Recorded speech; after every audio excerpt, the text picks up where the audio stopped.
حضرت آدم علیہ السلام کو جب اللہ تبارک و تعالیٰ نے حکم دیا کہ آپ حج کو انجام دیں، تو حج مناسک ہے، ٹھیک ہے، اور مناسک اس چیز کو کہتے ہیں کہ جو روز مرہ ہماری عبادت ہوتی ہے اس کو کہتے ہیں، نماز بھی، روزہ بھی، حج بھی، پھر اس کے مختلف پورشن ہوتے ہیں۔ اس میں سے حج کا ایک پورشن جو ہے وہ قربانی ہے۔ قربانی کا مطلب یہ بتایا تھا کہ ہر وہ کام، ہر وہ عمل کہ جس کو کرنے کے بعد انسان اللہ کے قریب ہو جائے، اس کو بولتے ہیں قربانی، ٹھیک۔ میں نے بتایا تھا کہ اس زمانے میں حابیل اور قابیل، ایک کے پاس وہ سارے جانور تھے اور دوسرا جو ہے وہ فارمر تھا، ٹھیک ہے۔ تو جانور جس کے پاس ہوں اس کو کہا جائے کہ تم قربانی کرو جانوروں کو، ایک جانور جو تم نے پالا ہوا ہے اس کو ذبح کرو، تو اس کے لیے ٹف ہوتا ہے کیونکہ اس نے اپنے ہاتھ سے پالا ہوتا ہے، ٹھیک ہے۔ اور اگر فارمر کو کہا جائے کہ تم گندم دو، تو وہ کیونکہ اس نے محنت کی ہوئی ہوتی ہے، اس لیے اس کو دینا، وہ سیکریفائس کرنا، قربانی۔ اس لیے میں نے کہا کہ اگر آپ سے کہا جائے، تاجر سے، بزنس مین سے کہا جائے کہ 1/5 نکالو پیسہ خمس کا، تو اس کو سیکریفائس کرنا پڑتا ہے کہ ٹھیک ہے، زور لگتا ہے، تو قربانی کہتے ہی اسی کو ہے۔ اب دیکھیے، میں نے کہا تھا کہ یہ جو آدم، ضروری نہیں ہے، ہم سے آج بھی سوال کیا گیا کہ بہت سے جو واقعات ہیں آپ نے اسکپ کر دیے، ضروری نہیں ہے کہ میں حضرت آدم علیہ السلام اور ان کے جو ہے وہ ساری سٹوری بتاؤں، سلیکٹڈ چیزیں ہیں یہ، دا ہیومن سٹوری میں سلیکٹڈ چیزیں، وہ چیزیں یا تو وہ سنی ہوئی ہیں، بہت کم سنی ہوئی ہیں، یا وہ ڈاٹ ڈاٹ ہیں، وہ اگر فل ہو جائیں تو پورا اصل ہدف اور مقصد وہ پورا ہو سکے۔ میرا یہ یقیناً مقصد نہیں ہے کہ میں آپ کو قصہ سناؤں، آپ پہلے پڑھ چکے ہیں۔ اب میں آپ کو یہ بتانے جا رہا ہوں کہ جو قربانی کا جو کہا گیا، کہ دیکھیے یہ امام جعفر صادق علیہ السلام سے حدیث ہے، اللہم صلی اللہ محمد و آل محمد، کہ حضرت آدم نے اپنے دونوں بچوں کو کہا، حابیل اور قابیل کو، کہ تم قربانی کرو۔ کیوں کہا؟ اب یہاں ہے، اس کے لیے کل ساری محنت کی تھی اور آج بھی یہ بتانے جا رہا ہوں کہ ایک بھائی دوسرے بھائی کو فقط حسد کی وجہ سے قتل نہیں کرتا۔ یہ نارمل نہیں ہے کہ حسد ہو تو، اب یہاں بھی دو بھائی ہوں گے، ہو سکتا ہے میرا بھائی بھی ہو، وہ میں اس سے حسد کرتا ہوں، نارمل نہیں کہہ رہا ہوں کہ اچھی چیز ہے، لیکن اپ اینڈ ڈاؤن ہوتا رہتا ہے، تھوڑا بہت ہو سکتا ہے ہو، اس کی وجہ سے انسان قتل نہیں کرتا ہے۔ گیم کچھ اور ہے، یہ بتانا چاہ رہا ہوں، گیم کیا ہے وہ سمجھیں۔ وہ پہلی چیز جو ہے وہ حضرت آدم علیہ السلام نے کہا ہے کہ حابیل اور قابیل آپ دونوں قربانی کریں، ٹھیک ہے، اور جس کی بھی قربانی اللہ تبارک و تعالیٰ قبول کر لے گا وہ میرا جانشین ہوگا، نائب وہ ہے، وہ سکسیسر ہے، وہ خلیفہ ہے میرا، ٹھیک ہے۔ بات یہ ہے، ساری بات کس پر آتی ہے؟ میرے بعد کون ہوگا؟ اصل گیم یہی ہے کہ ہمارے بعد کون ہوگا، یہ اس کو آپ نے سمجھنا ہے نقطے کو، ٹھیک ہے۔ بس حابیل جو تھے وہ شیپ لے کر آئے اور جو بھی اچھی تھی اس کو لے کر آئے قربانی کے لیے، اور قابیل کیا؟ قابیل نہیں، قابیل جو ہے وہ فارمر تھا، جو گندی گندم تھی ساری جلی ہوئی سب کچھ، وہ اس کو لے کے آئے قربانی کے لیے۔ اور آیت جو میں نے آپ کی خدمت میں عرض کی وہ بھی یہی اسی کی طرف اشارہ کرتی ہے، ٹھیک ہے۔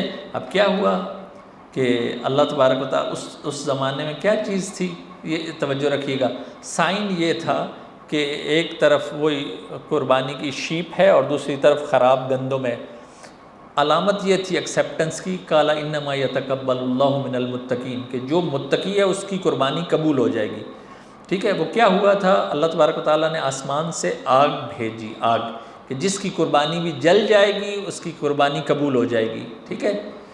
بس کیا ہوا، وہ جو گندم تھی اس پر کچھ بھی نہیں ہوا، وہ جو گندی سی گندم رکھی ہوئی تھی اس نے قابیل نے، وہ ویسی کی ویسے رہی، اور جو شیپ تھی اس کو آ کے آگ نے لے لیا، ٹھیک ہے۔ اس سے پتہ چل گیا کہ حابیل کی قربانی قبول ہو گئی ہے۔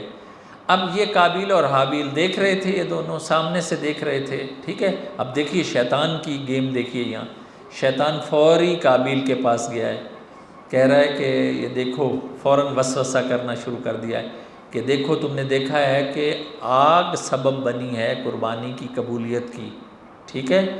اس کا مطلب یہ ہے کہ تمہارا بھائی جو حابیل ہے اس کا آگ کے ساتھ کوئی کنیکشن ہے، ٹھیک ہے۔ تم کیا کرو، تم جو ہے وہ آگ کی پرستش کرنا شروع کر دو، کیونکہ حابیل کا تعلق چھپ چھپ کے لگ رہا ہے آگ سے تھا، اسی لیے حابیل کی قربانی آگ نے آ کر وہ جلا دیا ہے، اور جلانے کا مطلب یہ ہے کہ قبول ہو گئی ہے۔ تو یہ بات کس کے دل میں ڈالی اس نے؟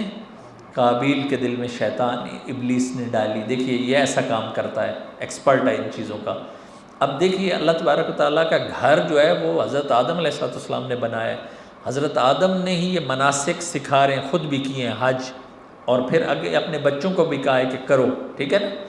اور یہ کوئی اور بھی نہیں ہے کہ تیسرا بندہ آ کے ان کو فیملی ممبر کو آ کے خراب کر دے، نہیں.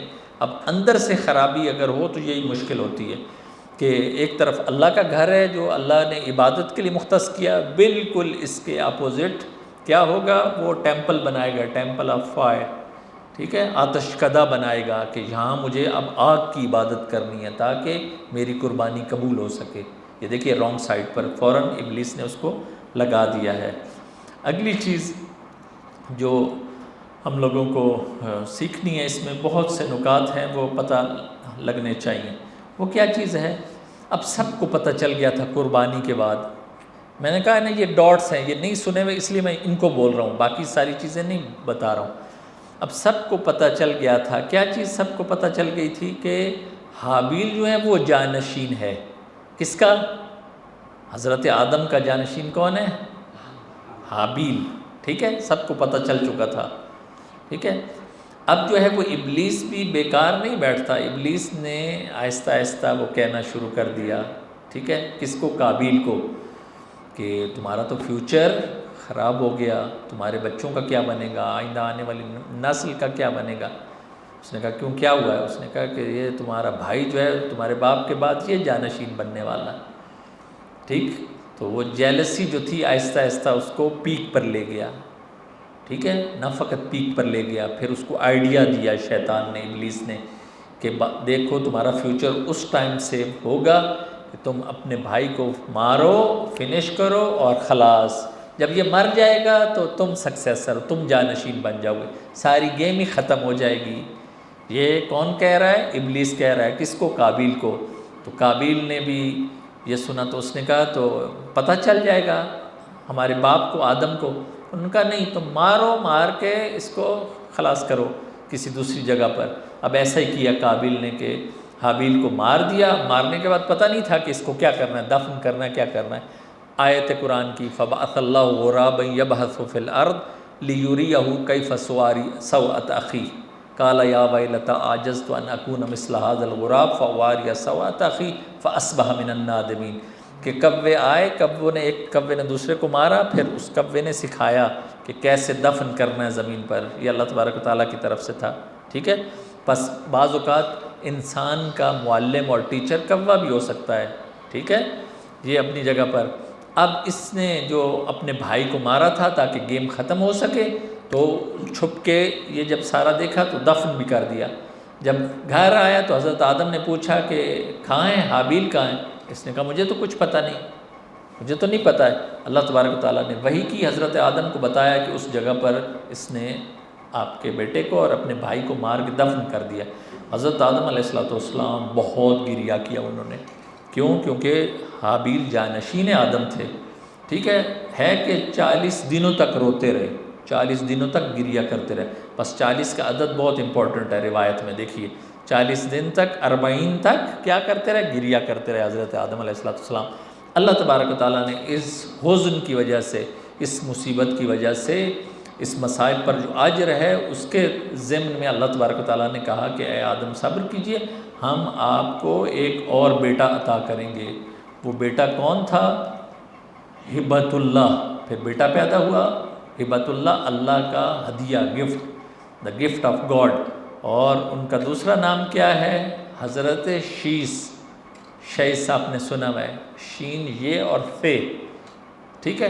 یہ دوسرے پیغمبر بنیں گے. اب آدم کے بعد دوسرے نبی کون سے ہیں؟ یہ حضرت شیس، ٹھیک ہے، اور یہ بنیں گے جانشین، ٹھیک ہے. اب آپ اپنے طور پر سوچئے، خدا نہ خواستہ ایک بیٹا اپنے بھائی کو مار دے تو باپ کا ریاکشن کیا ہوگا؟ باپ کا کیا ریاکشن ہونا چاہیے؟ فرسٹ چیز جو ہوگی وہ ہوگا گیٹ آؤٹ، یہاں سے نکل جاؤ، قاتل میرا بچہ ہے نا. حضرت آدم علیہ السلام نے بھی یہی کیا کہ قابیل کو گیٹ آؤٹ، نکال دیا، ٹھیک ہے. اب کہاں نکالا؟ یہ یہاں سے آپ توجہ کریے گا، یہ بہت انفارمیشن، زبردست انفارمیشن بھی ہے اور درس بھی ہے. کہ قابیل کو نکال دیا کہ جاؤ تم اب جاؤ اور کسی اور جگہ پر جا کر رہو، ہمارے ساتھ تم قاتل نہیں رہ سکتا ہمارے ساتھ۔ قابیل نے اپنی بیوی کو لیا اور جو بھی اس زمانے میں جو اس کی اولاد تھی جو کچھ لیا، ایک پورا نیا شہر بسایا، ٹھیک ہے۔ اب 2 شہر ہو گئے ہیں، سٹی آف گڈ پیپل جہاں حضرت آدم ہیں، ہبت اللہ ہیں، شیس ہیں، اور حوا ہیں، ٹھیک ہے، یہ اچھوں کا شہر ہے سارے۔ اور بالکل جس کو نکال دیا دوسرا شہر جو سٹی آف بیڈ پیپل ہے، وہ قابیل اور اس کا شہر ہے، اس کو بولتے ہیں شہر سیاہ، بلیک سٹی ہے، اور وہ جو اچھوں کا شہر ہے وہ وائٹ سٹی ہے، یہ یاد رکھیے، روایت میں ہے، ٹھیک ہے۔ اب شیطان بہت خوش ہے اس چیز پر کہ بروں کا پورا ایک سٹی علیحدہ سے بننا شروع ہو گیا، یہ یاد رکھیے، ٹھیک ہے۔ اس کو بعد میں ہمیں کام ہے اس سے، یہ پورا آگے سارا سسٹم اس پر بننا ہے، ایک اچھوں کا شہر ہے اور ایک بروں کا شہر ہے، یہ اس زمانے میں ہو گیا۔ دا قابیل سٹی کا مطلب یہ ہے سٹی آف بیڈ پیپل، ٹھیک ہے، جنایت کاروں کا شہر ہے۔ اب حضرت آدم علیہ السلام کے بارے میں حدیث یہ ہے، روایت یہ ہے کہ وہ تقریباً 1000 سال تک زندہ رہے، ٹھیک ہے۔ اللہ تبارک و تعالیٰ نے پھر انہیں وحی کی کہ اب آپ کے جانے کا وقت آ گیا ہے، تیاری کریں، ٹھیک ہے، اور حضرت ہبت اللہ کو، شیس کو اپنا نائب بنائیں، اپنا جانشین بنائیں۔ اور توجہ فرمائیے، یہ حدیث میں ہے، روایت میں ہے، کیا چیز؟ کہ جو آپ کے پاس امانتیں ہیں، جو اسم الہی ہے، اسم اعظم ہے، اس کو اب ہینڈ اوور آپ نے کرنا ہے، کس کو؟ اپنے نائب کو، اپنے نئے آنے والے نبی کو، اپنے بعد والے نبی کو۔ وہ کون ہے؟ حضرت شیس، ٹھیک ہے۔ امانتیں ہوتی ہیں، بس اگر ہم ائمہ اطہار علیہ السلام کے حوالے میں سے یہ بات کہتے ہیں شیعہ کہ امام حسین علیہ السلام نے امانتیں ساری ہینڈ اوور کی تھیں امام زین العابدین کو، یا ہر امام آ کے جو بھی امانتیں ہوتی ہیں، جو بھی امامت کی کچھ خاص چیزیں ہوتی ہیں، اس کو ہینڈ اوور کرتا ہے۔ ہم اپنی طرف سے نہیں کہتے، حضرت آدم بھی اللہ کے پہلے نبی ہیں اور انہوں نے بھی ساری چیزیں ہینڈ اوور کی ہیں حضرت شیس کے، ٹھیک ہے۔ آگے بتاتا ہوں اور بھی۔ اور اس کے بعد جو ہے وہ جس طرح دیکھیے، میں نے یہ اشارہ بھی کیا، نوٹ بھی کیا ہوا، لکھا ہوا بھی ہے کہ حضرت ہر نبی آ کر آنے والے نبی کو ساری چیزیں ہینڈ اوور کرے گا، سپرد کرے گا۔ اسی طرح شیاطین بھی یہ ہوتے ہیں کہ شیطان بھی، ابلیس بھی، اس کا نظام بھی ایسا ہی ہے کہ جو ایک بڑا شیطان ہوگا جب وہ جانے لگے گا تو اپنے بعد والے شیطان کو ساری شیطنت ہینڈ اوور کر کے جائے گا، بس اس کو بھی ذہن میں رکھیے۔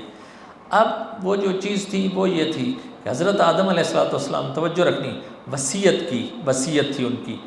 وصیت سے پہلے، جب مرنے سے پہلے، دیکھیے یہ بھی روایت ہے، حضرت آدم علیہ السلام نے مرنے سے پہلے سب کو بلایا، جو بھی ان کے اولاد تھی، جو بھی جنریشن تھی، حضرت حوا تھیں، سب کو بلایا۔ اس کے بعد بلانے کے بعد سب کو اکٹھا کیا جتنے لوگ بھی تھے، اس کے بعد حضرت شیس کی بیعت لی، من کنت مولا ہو فعلی مولا۔ اب آپ کو سمجھ آ رہا ہے بھئی، یہ ہر فضائل ادھر لوٹ کے جا رہا ہے۔ ہمارے رسول نے جو کچھ کیا ہے سارے نبیوں نے وہی کیا ہے، یہ نئی چیز شیعہ نے نہیں نکالی۔ حضرت آدم نے شیس کے لیے بیعت لی، آؤ ایک ایک کر کے بیعت کرو میرے بعد، یہ ہے۔ اس کے بعد 2 صندوق بنائے، تابوت بنائے، ایک تابوت اپنے لیے اور دوسرا تابوت، اس ٹائم صحیفے تھے، یہ بھی کوئی نہ کہے کہ رائٹنگ بعد میں آئی ہے، لکھا گیا بعد میں، نہیں، حدیثیں ہیں کہ حضرت آدم علیہ السلام کے پاس ریٹن کتابیں تھیں، صحیفے تھے جو اللہ تبارک و تعالیٰ کی طرف سے تھے۔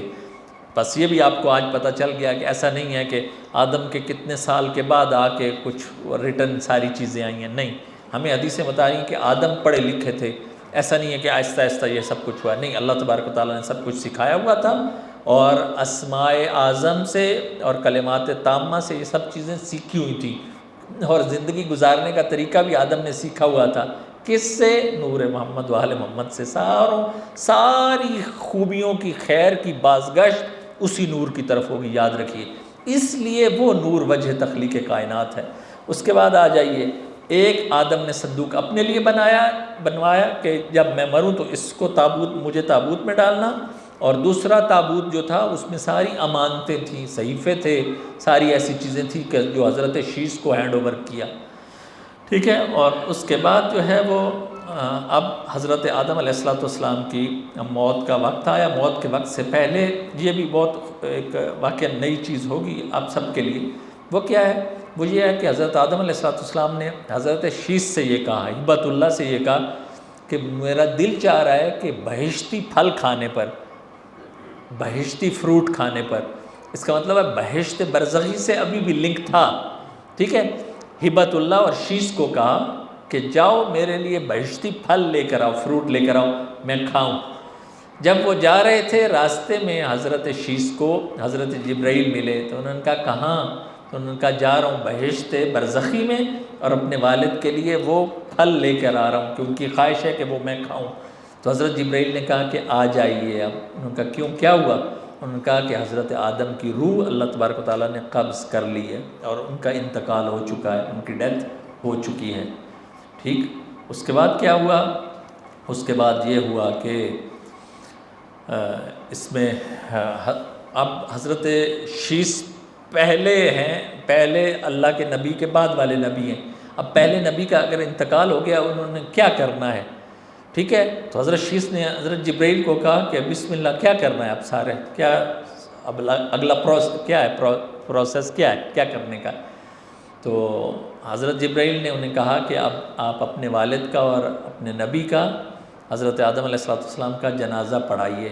تو حضرت شیش نے کہا کہ آپ پڑھائیں، تو انہوں نے کہا نہیں، میں نہیں پڑھا سکتا، آپ وہ ہیں کہ جس کو اللہ تبارک و تعالیٰ نے ملائکہ کو حکم دیا کہ سجدہ کرو، آپ اس کے بیٹے ہیں، ٹھیک ہے۔ اب آپ وارث ہیں، آپ آگے کھڑے ہوں، اور پیچھے جو ملائکہ ہیں ان کی 75 لائنیں ہیں ملائکہ کی، اسی لیے آپ 75 تکبیر کہیں، سب کچھ سکھایا ہے انہیں، ٹھیک ہے۔ اس لیے حضرت شیش نے، حضرت ہبۃ اللہ نے 75 تکبیریں کہی ہیں حضرت آدم علیہ السلام کے جنازے پر، توجہ فرمائی۔ بس یہ پہلا جنازہ ہے۔ اس سے پہلے وہ حضرت حابیل والا وہ ایک علیحدہ ہے، آپ بہت سے ڈاٹس ہیں، آپ کہیں گے وہ کیا ہوا، یہ کیا ہوا۔ ابھی جو چیز بتا رہا ہوں وہ یہاں ایک اور چیز کلیئر کر دوں۔ دیکھیے ابھی ہم یہ کہہ رہے ہیں کہ ہر وہ چیز اندازے سے کوئی جواب نہیں میں دے رہا، آپ لوگ بعد میں بہت سے سوال کرتے ہیں، اس میں جو چیز جتنی روایت میں آئی ہے ہم اسی پر اکتفا کر رہے ہیں، باقی اگر کوئی زیادہ چیز ہے وہ نہیں ہے، انفارمیشن کسی کے پاس بھی نہیں ہے، ٹھیک ہے۔ امام معصوم کے علاوہ نہیں ہے کسی کے پاس، جتنی انفارمیشن دی گئی ہے اتنی ہے، اس سے زیادہ بعض اوقات قرائن اور شواہد سے پتہ چل جاتا ہے، بعض اوقات نہیں پتہ چلتا، ٹھیک ہے۔ وہ فقط امام اور معصوم کو پتہ ہے۔ بس 75 تکبیریں کہی اور اس کے بعد ان کو دفن کیا۔ اب ان کو دفن کہاں کیا یہ بھی ایک سوال ہے۔ روایت یہ ہے کہ کوہ ابو قبیس مکہ میں، کیونکہ یہ سارا واقعہ ہوا ہے، ٹھیک ہے نا، مکہ کے پہاڑ ہے، مکہ کے میں ساتھ ہی پہاڑ ہے جو حج پر مشرف ہوئے ہیں، ان کو معلوم ہے ابو قبیس، وہاں حضرت آدم علیہ السلام کو دفن کیا ہے حضرت شیش نے۔ لیکن جب طوفان نوح آیا ہے تو یہ تابوت جس میں حضرت آدم علیہ السلام دفن تھے، حضرت نوح علیہ السلام نے اس کو بعد میں ٹرانسفر کیا ہے۔ کہاں ٹرانسفر کیا ہے؟ نجف اشرف میں۔ امیر المومنین علیہ السلام کی جب زیارت کے لیے آپ جاتے ہیں تو زیارت پڑھتے ہیں، امیر المومنین پر بھی سلام پڑھتے ہیں، اور کس پر؟ دو نبیوں پر، آدم اور نوح پر بھی سلام پڑھتے ہیں کہ جو مولا کے دائیں اور بائیں دفن ہیں، پڑھتے ہیں نا۔ تو اس کا مطلب یہ ہے کہ یہ آئمہ نے بتایا کہ طوفان نوح کے بعد حضرت نوح علیہ السلام نے کوہ ابو قبیس پہاڑ سے یہ جو تابوت تھا نکال کے نجف لے گئے اور وہاں دفن کیا۔ اور ایک آخری چیز جو پتہ ہونی چاہیے، وہ بھی یہ آخری چیز ہے، وہ یہ ہے کہ حضرت آدم علیہ السلام کی وصیتوں میں سے ایک وصیت یہ بھی تھی کہ آپ لوگ یاد رکھو، یہ دھیان سے سننا آپ نے کیونکہ بعد میں اس سے کام ہے، ساری اپنی نسل کو جب حضرت شیش کی بیعت لے رہے تھے یہ کہا تھا کہ تم لوگوں میں سے یہ جو اچھے لوگ ہیں وائٹ سٹی والے، ان لوگوں نے کبھی بھی قابیل نے جو شہر آباد کر لیا ہے، جو بروں کا شہر ہے، وہاں نہیں جانا ہے آپ لوگوں نے، بروں کے شہر میں آپ نے نہیں جانا ہے، ان میں شادی شدی نہیں کرنی ہے آپ نے، ٹھیک ہے، اپنا ریلیشن ان کے ساتھ نہیں رکھنا ہے، ٹھیک ہے، بڑے سختی سے منع کیا اور وصیت کی کہ یہ میں وصیت کر کے جا رہا ہوں کہ آپ یاد رکھو، آپ نے اپنے درمیان نہ ان سے تعلق رکھنا ہے، نہ ان سے میرج کرنی ہے، نہ اس شہر میں جانا ہے، آپ نے بروں کے شہر میں جانا ہی نہیں، ٹھیک ہے۔ کیوں یہ کہا؟ کی پوری ایک سٹوری ہے انشاءاللہ آگے آئے گی، کیونکہ اسی پر آگے ساری خیر اور شر اسی پر آگے جانا ہے۔ اللہ تبارک و تعالیٰ سے دعا ہے کہ خدا تبارک و تعالیٰ ہم سب کو ان چیزوں کی معرفت اور ان کا علم حاصل کرنے کی توفیق عطا فرمائے، اور علم اور معرفت حاصل کرنے کے بعد ان پر عمل کرنے کی توفیق عطا فرمائے۔ اللہم صلی علی محمد وعلی محمد، اللہم صلی علی محمد وعلی محمد، اللہم صلی علی محمد